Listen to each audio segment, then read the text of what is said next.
ನದಿಗೆ ಸೇತುವೆ ನಿರ್ಮಾಣಕ್ಕೆ ಮನವಿ. ಗ್ರಾಮೀಣ ಪ್ರದೇಶದ ಸಂಪರ್ಕ ಸುಧಾರಣೆಗಾಗಿ ಮಹತ್ವದ ಹೆಜ್ಜೆ. ನಿನ್ನೆ ದಿನ ಅರಕಲಗೂಡು ವಿಧಾನಸಭಾ ಕ್ಷೇತ್ರದ ಕಾಂಗ್ರೆಸ್ ಅಭ್ಯರ್ಥಿ ಹಾಗೂ ಗ್ಯಾರಂಟಿ ಅನುಷ್ಠಾನ ಸಮಿತಿಯ ತಾಲೂಕು ಅಧ್ಯಕ್ಷರಾದ ಶ್ರೀ ಎಚ್.ಪಿ. ಶ್ರೀಧರ್ ಗೌಡರವರು ಮಾನ್ಯ ಸಂಸದರಾದ ಶ್ರೀ ಶ್ರೇಯಸ್ ಎಂ. ಪಾಟೀಲ್ ರವರನ್ನು ಕೊನನೂರು ಬಳಿಯ ಕಾವೇರಿ ನದಿ ತೀರದಲ್ಲಿ ಭೇಟಿ ಮಾಡಿ ಪ್ರಮುಖ ಗ್ರಾಮೀಣ ಸಂಪರ್ಕ ಸುಧಾರಣೆಗೆ ಸಂಬಂಧಿಸಿದಂತೆ ಮಹತ್ವದ ಮನವಿಯ ಪತ್ರವನ್ನು ಸಲ್ಲಿಸಿದರು. ಈ ಮನವಿಯಲ್ಲಿ ಕಟ್ಟೇಪುರ ಕೊನನೂರು ನಡುವೆ ಕಾವೇರಿ ನದಿಗೆ ಅಡ್ಡಲಾಗಿ ನೂತನ ಸೇತುವೆ ನಿರ್ಮಿಸಲು ಅನುಮೋದನೆ ನೀಡುವಂತೆ ವಿನಂತಿಸಲಾಯಿತು.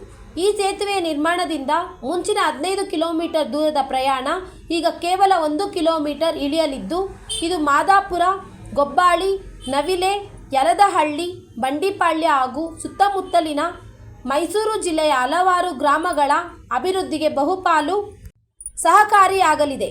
ಇಂತಹ ತೊಡಕಿನ ಕೊನೆಗೊಳ್ಳುವ ಮೂಲಕ ಗ್ರಾಮೀಣ ವಾಸಿಗರಿಗೆ ಸಾಂಪ್ರದಾಯಿಕ ಸಂಪರ್ಕ ಮಾರ್ಗ ಸುಲಭವಾಗಲಿದೆ.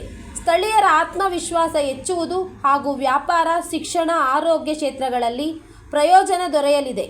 ಇದೇ ರೀತಿಯಲ್ಲಿ ಗ್ರಾಮೀಣ ಭಾಗದ ಮೂಲಭೂತ ಸೌಕರ್ಯಗಳ ಅಭಿವೃದ್ಧಿಗೆ ಸರ್ಕಾರ ಮತ್ತು ಸ್ಥಳೀಯ ಪ್ರತಿನಿಧಿಗಳ ಶ್ರದ್ಧೆ ಇರುವುದು ಖಚಿತವಾಗಿದೆ. Bureau report, ರಾಷ್ಟ್ರಧ್ವನಿ news Kannada, Manjegowda, Arakalagudu.